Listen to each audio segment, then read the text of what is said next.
ಆತ್ಮೀಯ ವೀಕ್ಷಕರೇ, ಆರ್ಫೆ ನ್ಯೂಸ್ಗೆ ಸ್ವಾಗತ. ನಾನು ನಿಮ್ಮ ನವೀನ್ ಕೆಕೆ.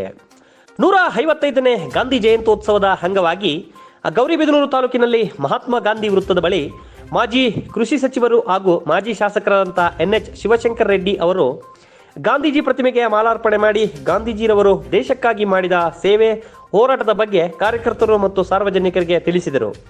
ಎಲ್ಲ ಕಾರ್ಯಕರ್ತರು ಮತ್ತು ಸಾರ್ವಜನಿಕರೊಂದಿಗೆ ವಿಧರಾಶ್ವಥ ವೀರಸೌಧದ ಬೈಕ್ ರ್ಯಾಲಿಯಲ್ಲಿ ತೆರಳಿದರು.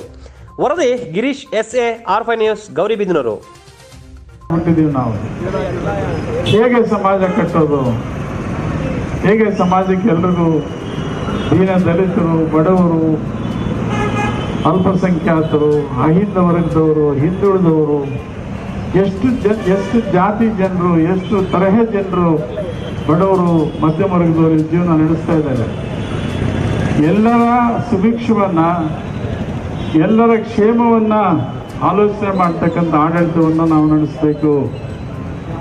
ಎಲ್ಲರ ಒಂದು ಅವರ ಬೆಳವಣಿಗೆಗೆ ನಾವು ಪೂರಕವಾಗಿ ರಾಜಕಾರಣ ಮಾಡಬೇಕು, ಕೆಲಸ ಮಾಡಬೇಕು, ಸ್ವಾರ್ಥಕ್ಕಲ್ಲ ಅಂತಕ್ಕಂಥದ್ದನ್ನು ಬಹುಶಃ ನಾವೆಲ್ಲ ಕೂಡ ಇವತ್ತು ಗಾಂಧೀಜಿಯವರ ಬದುಕು, ಅವರ ದಾರಿಯಲ್ಲಿ ನಡೀತಕ್ಕಂಥ ಸಂಕಲ್ಪವನ್ನು ನಾವು ಮಾಡ್ಕೋಬೇಕು.